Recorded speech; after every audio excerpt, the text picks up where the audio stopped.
Inflación y salarios es el gran debate porque, claro, el gobierno, sobre todo el kirchnerismo, aplaude cuando las paritarias están por encima del 60%. Lo hizo con el tema bancario Cristina Fernández. El gobierno, por supuesto, el ala albertista de este gobierno también trata de que los salarios estén cerca de la inflación. ¿Cómo está esa dualidad, Belén? Como un perro que se muerde la cola, Hugo, bueno, ¿no? Porque es como así, es un poco antipático porque digo, el que está al otro lado, obviamente, como todos, quiere incrementar su poder adquisitivo y tener mejor salario. Ahora, estamos en una oleada de inflación que va subiendo todos los meses, entonces, bueno, es como que estar ahí queriendo ganarle todo el tiempo a la inflación y para la macroeconomía, la verdad que no es un dato positivo, pero bueno, sí es necesario, obviamente, el que está al otro lado no tiene la culpa y tiene que ver, recomponer su ingreso. Hay que analizar lo que tiene que ver con el mes de marzo, que recordemos fue un mes donde la inflación se disparó, la más alta de los últimos 20 años, impulsada por los alimentos. A partir de ahí se dio una sucesión de apertura de paritarias, ajuste de algunas paritarias que tenían cierres en junio, se adelantaron. Bueno, eso hizo que incrementen en el mes de marzo muchas paritarias de la mayoría de los sectores. Algunos abrieron la paritaria, la anticiparon, otros recompusieron con algunas cláusulas de incremento. A ver. Lo que sucedió en el mes de marzo entonces es, el salario público creció un 12%, el salario privado no registrado un 5,6% y el salario privado registrado un 5,4%. Lo que vemos acá abajo son los datos, por ejemplo, el salario público en febrero había incrementado un 2,4%, el privado no registrado un 2,2% y el privado registrado un 3,9%. Lo que muestra esto es que, bueno, evidentemente en marzo hubo un salto respecto a lo que tiene que ver con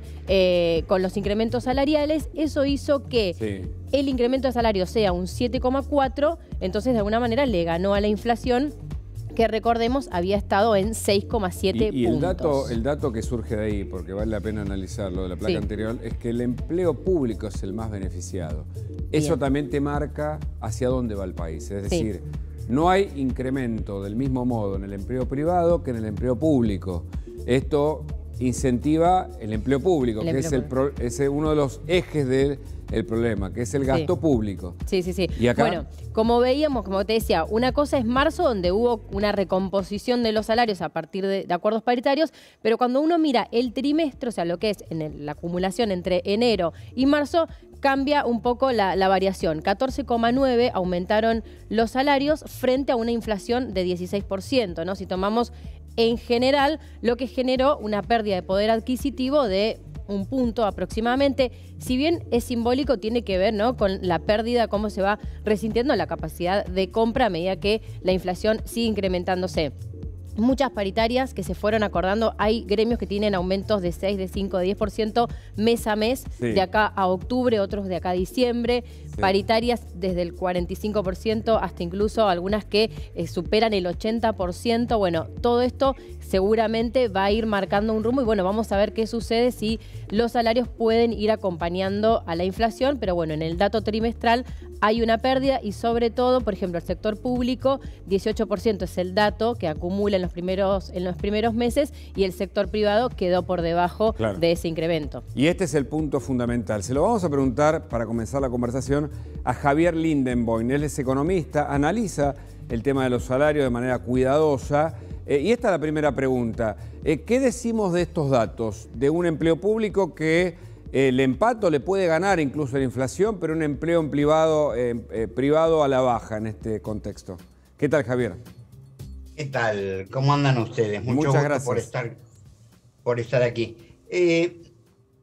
A mí me parece, yo se lo decía ayer a una de sus productoras, evidentemente no siempre vamos recorriendo el mismo sendero quienes hacemos el esfuerzo por mirar desde el punto de vista académico esta información, con los requerimientos naturales del periodismo que quieren ir no atrás, sino adelante de la propia información. Fijémonos, lo acaba de decir el informe, estamos hablando de marzo, o estamos hablando del primer trimestre, y estamos promediando mayo con la agravación económica, social y política que hemos tenido en estos últimos 40 días. Con lo cual, mi primer acercamiento sería, uno, este retraso en los ingresos del sector asalariado registrado se vienen viendo. Algunos analistas solo lo veían en el gobierno de Cambiemos, y en realidad cuando uno mira los datos existió, pero no de la envergadura que se suele decir. Se habla del 20%, y cuando uno mira los datos promedio anuales, que es lo que estaba repasando mientras los esperaba a ustedes, la cifra era la mitad. Y en el año 20 hubo una caída pese a la prohibición de los despidos, y en el año 21, con todo lo que creció la economía y con la enorme recuperación del empleo, como este empleo lo fue de baja calidad, eso se refleja en salarios relativamente contenidos, más o menos empatados con la inflación. Estoy hablando del año pasado. Muchos pensábamos, especialmente en el gobierno, que la bonanza del año 21 iba a continuar sin problemas. Pero me parece que acá metió la cola las disputas políticas. Recordemos que en el medio de estos números que estamos mirando, está la renuncia de Máximo Kirchner a dirigir un bloque porque se oponía a la propuesta del gobierno. Y está la manera constante en que la vicepresidenta vapulea al presidente.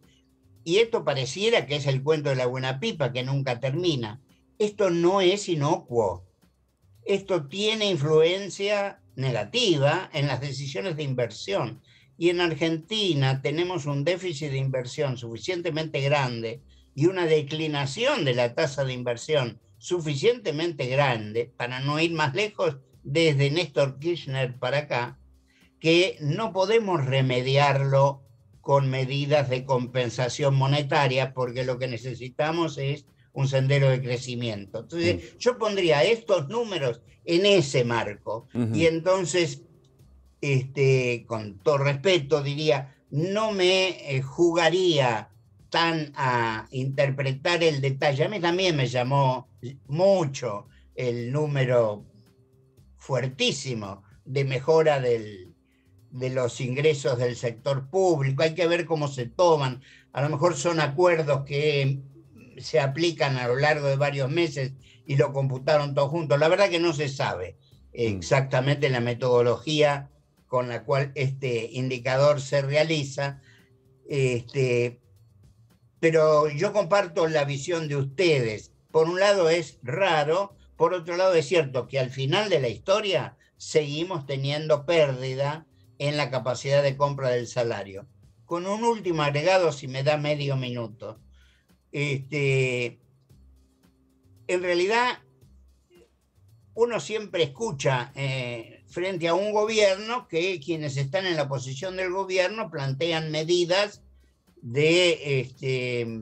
o de mejoramiento salarial o de sanción de normas que se supone son beneficiosas para los sectores populares, etc. Esto proviene en este momento de una parte del gobierno que, no nos vamos a chupar el dedo, están hechos fundamentalmente con el propósito de que el acuerdo con el Fondo Monetario se vaya al tacho de la basura.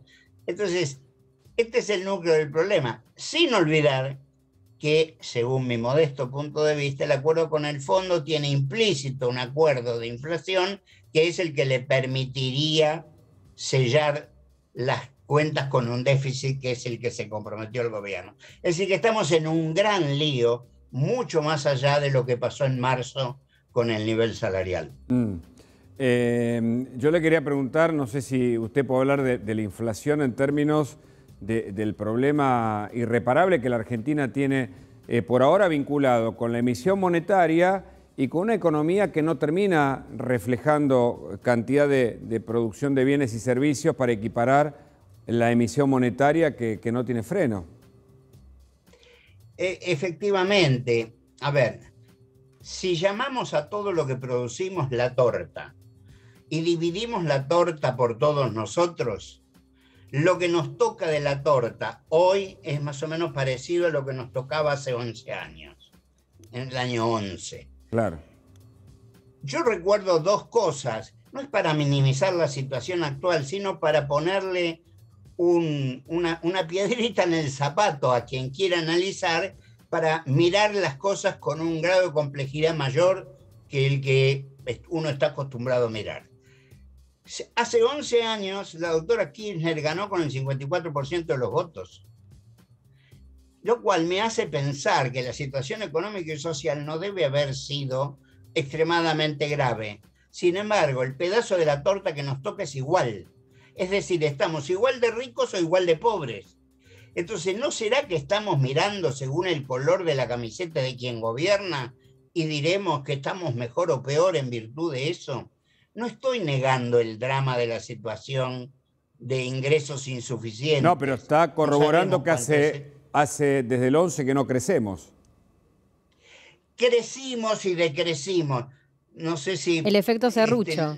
La audiencia lo tiene presente. No funcionamos en el Producto Bruto como un serrucho. Crecíamos un poquito, caíamos un poquito, y así sucesivamente, hasta el 2018 que empezamos a caer y no dejamos de caer. Crecimos recién en el 2021, ¿pero sí? ¿Por qué? Porque nos habíamos caído a un pozo tan profundo que rebotamos. Lo que perdimos, 10%, un poco más o menos, es lo que recuperamos en el 2021. Pero crecer, no crecemos. Ahí está el nudo del problema. Pero no se quiere discutir eso. Claro, claro. No, se lo dice, pero no se lo pone arriba de todo, a veces en los titulares incluso. ¿Tenés una pregunta? Sí, simplemente sí. ¿Cuáles son las líneas para hacer crecer el empleo, bueno, el empleo productivo, digamos, no el empleo público? ¿Qué se necesitaría?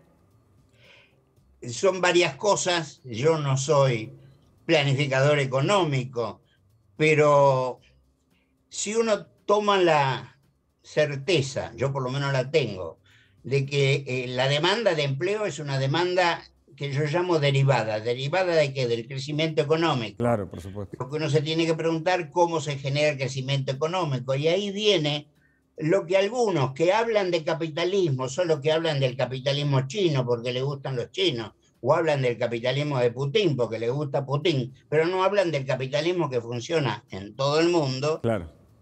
Hace falta al sector empresario. Y el sector empresario, en este contexto de disputas, de peleas, de incertidumbres, es enormemente... No estoy salvándole la ropa al sector empresario, pero sí, digo, en este contexto el sector empresario es muy difícil que pueda tomar la decisión de invertir. Yo creo que una punta... Ese es el problema. Pasa por ese lado. Le agradezco el contacto, le dejo un abrazo. Hasta pronto. Al contrario, el gusto fue mío. Adiós. Hasta luego. Bueno, la economía, el problema...